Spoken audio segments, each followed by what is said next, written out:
Hello viewers and welcome to another episode of the GI Huddle. Tim Poole here, editor of Gambling Insider. I'm with a welcome guest once again, Gustaf Hoffstedt, Secretary General of the BOS. How are you, Gustaf? I'm fine. It's great to be in London. I love this city. I'm speaking at the conference here, but I hope to maybe have at least an hour also to enjoy the city of London. Yeah, absolutely. The last time we did a huddle like this was in London, was at ICE. And my first question is going to kick on from generally what we talked about then. You were in a place of, I guess, optimism with the Swedish market. Things were, and I found it pleasantly surprising. Things were much better than they had been. Fast forward a few months, what's the general state of play at the moment? You know, Tim, you should have done this interview maybe a week ago, because at that moment I felt the same kind of optimism, although Sweden, and we may come to that as well, still are struggling with its channelization figures.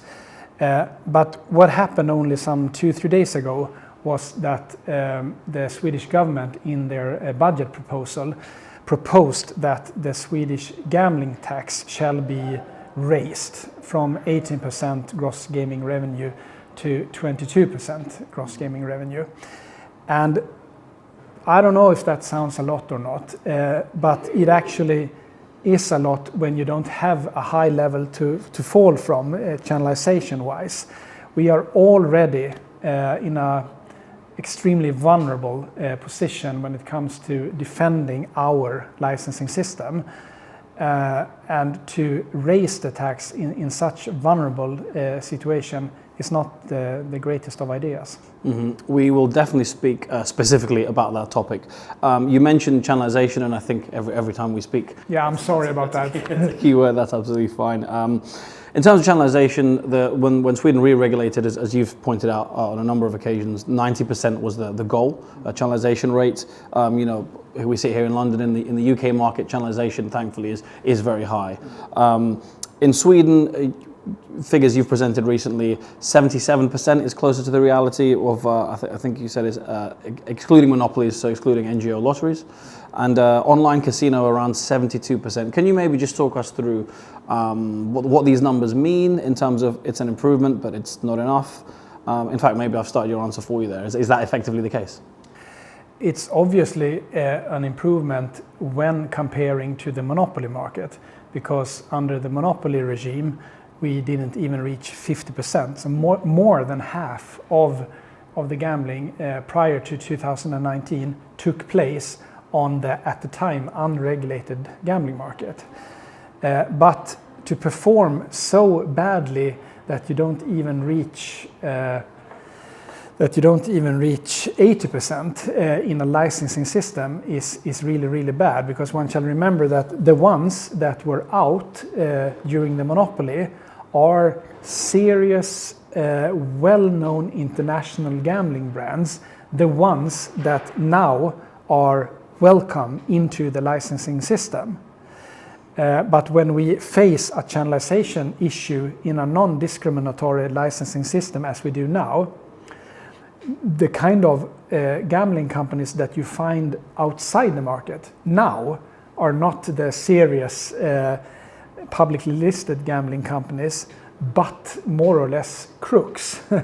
Crooks that don't give a darn about consumer protection or to pay the slightest percentage point of tax to the state, etc., etc.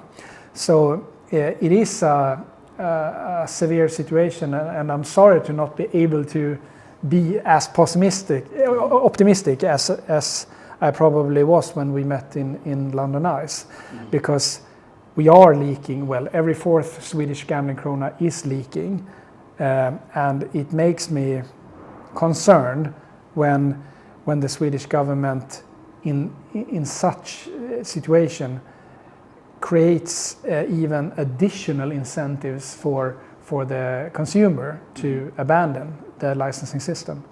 Yeah, we'll move to that taxation suggested change very soon. I wanted to ask specifically in figures that you've quoted, so sports betting, the channelization rates, online sports betting, I think it's online specifically, 85%, so a little bit more positive.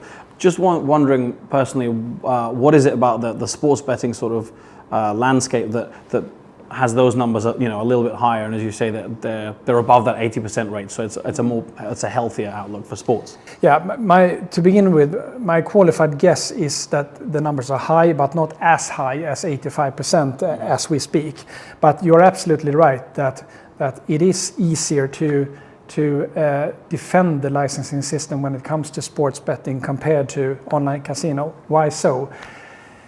Good question, but perhaps it is much more easy being an operator. You can be a rather small operator and offer various forms of online casino compared to a sports betting operator. To be attractive for the consumer, you have to offer the whole portfolio, and that will cost you some money. So that is probably the reason why only large gambling companies with a local license, why they are more able to defend themselves in competition from unregulated operators compared to online casinos. Yeah, no, that certainly makes sense.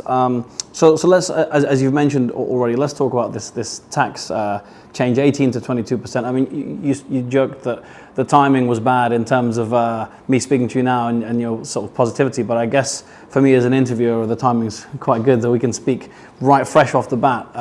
You've talked about your surprise at the change. Could you talk me through kind of, is it a suggested change? Is it definitely going to happen? When is it going to happen? Kind of the basics. So far, as we speak, it's only a proposal from the government. But we have a majority government in Sweden. A majority government. There are some 3 political parties within the government, and they also receive support from a 4th political party in the parliament. And together, those 4 political parties, they form a majority. And everything, the gambling tax is just for them, minor detail in the big scale, in the government budget proposal. To make any kind of adjustment in that general budget proposal will probably be the toughest lobbyist achievement that I will try to anyway. I will try. And the suggestion is that the new tax level of 22% will come to effect by 1st of July next year. Okay.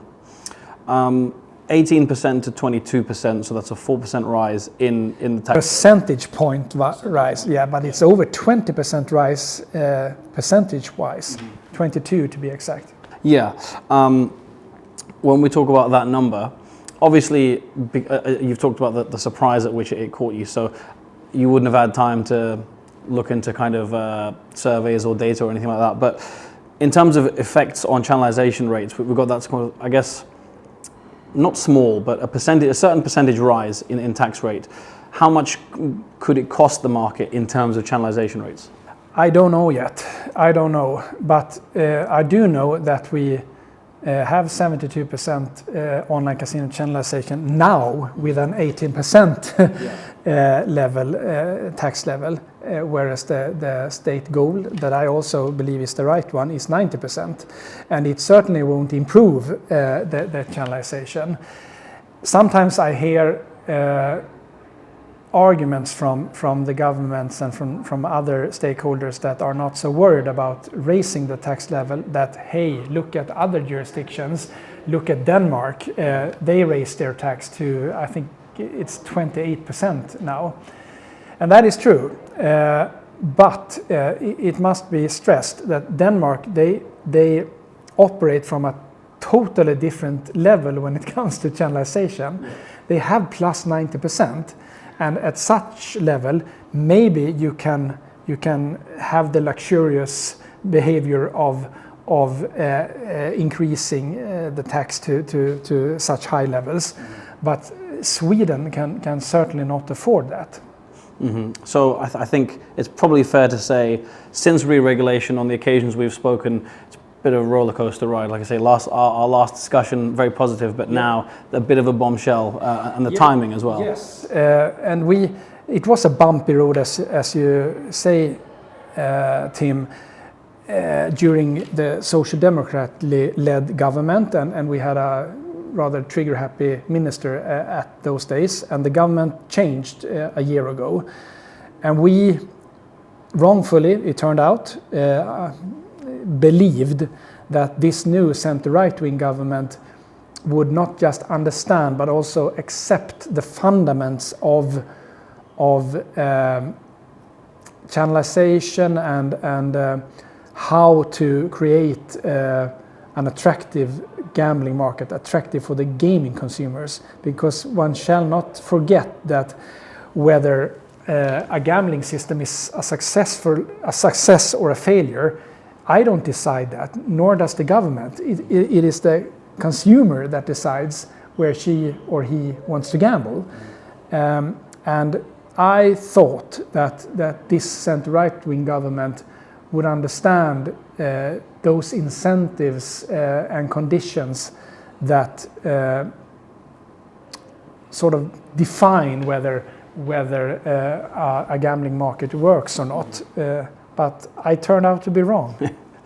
Gambling is always politically an interesting topic, in that, as you say, you might expect a centre-right government to look that way, but often, you can't predict left or right with gambling. I think it just seems to be a little bit more of a unique industry when it comes to politics.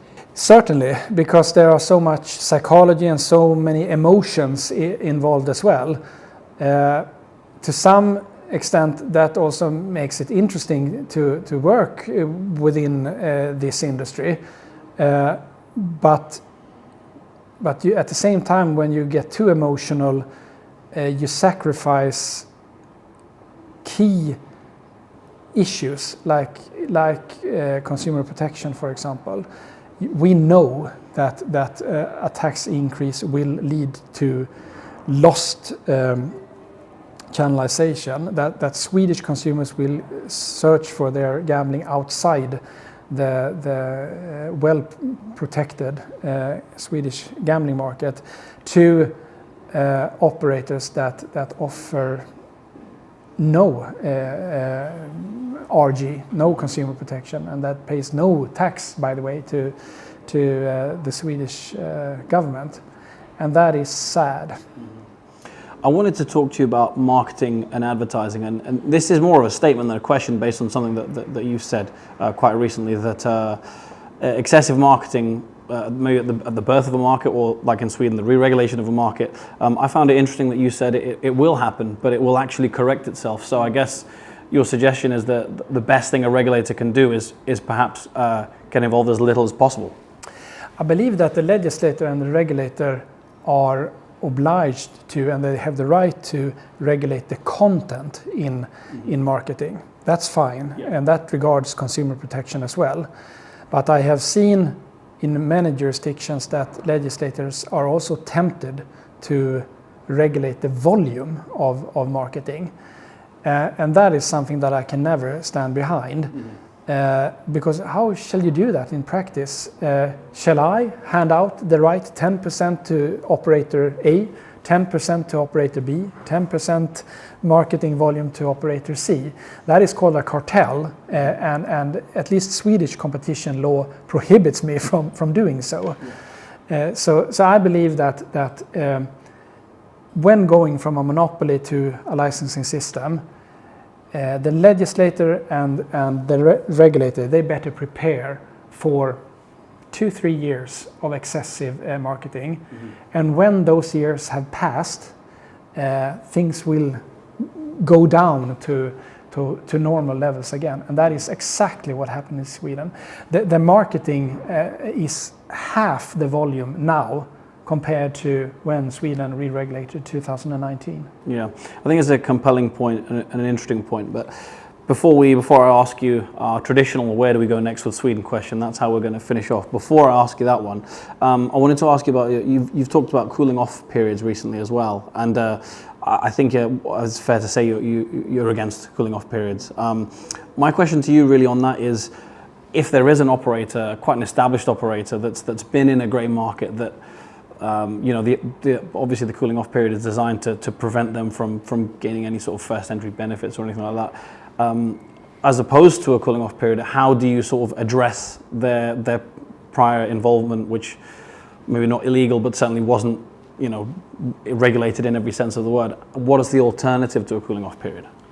As Sweden did, namely to open up a non-discriminatory market for each and everyone that fulfills the regulation and the requirements. Sweden did so 1st of January 2019, and that worked well. So did Denmark. I believe that, a cooling off period, and also speaking about advantages, what about the monopoly operators? Haven't they had advantages that have been able to build up huge customer data banks over maybe 5 decades or so? So in that case, those should probably be the first to be excluded in a cooling off period. And one should also bear in mind that many jurisdictions, including my own, it was questioned whether the monopoly itself was legal or not. Mm-hmm. Sweden re-regulated by 2 reasons. One was the low channelization rate. The second reason was that the EU Commission at the time, 2014-15, decided to sue Sweden because the Swedish gambling monopoly, according to the EU Commission, was illegal. So is it always the gambling operator that is illegal? It could also actually be the jurisdiction itself. And then I believe that let's not cry over sour milk. It's a saying in Swedish.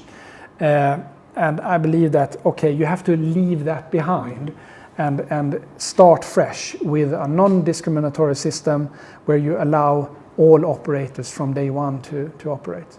Yeah, I think that would have been, you sort of got there before I did. I was going to say perhaps that's the only thing that a regulator might, an issue a regulator might say, I guess we just have to overlook the previous involvement, but essentially that's kind of, I guess, what you're pushing for, and a fresh start with fair rules for everyone, and I suppose the past is the past kind of thing.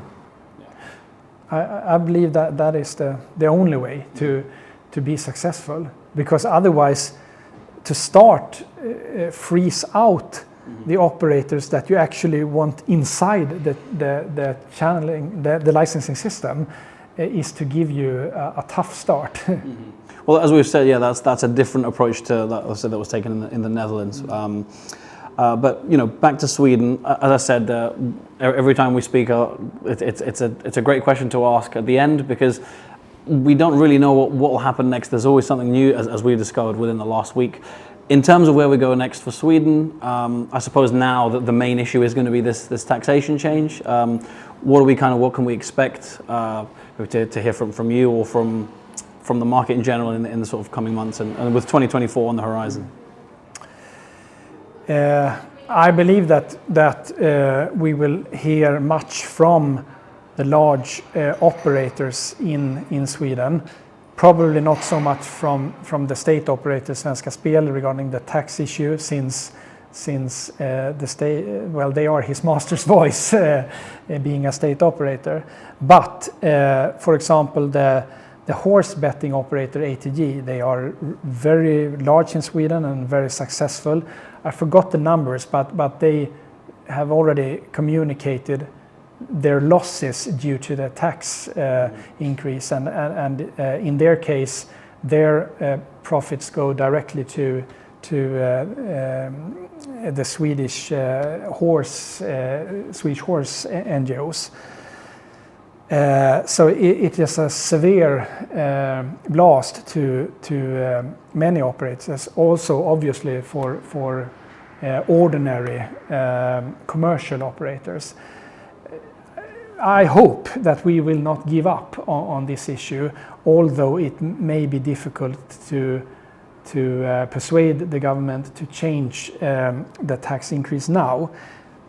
As long as I work in this industry, I will remind the government, regardless of what government it is, that every time they decide upon the new budget proposal, I will remind them of that you are going too high. Look at the channelization rate that you, for a very good reason, decided to be 90%. Mm-hmm. Well, as you said yourself, it is your job to remind the government, and best of luck in the coming months with that. Gustaf, thanks very much for your time as always, and I'm sure there'll be even more to talk about with Sweden next time we speak. Thank you very much. Thank you.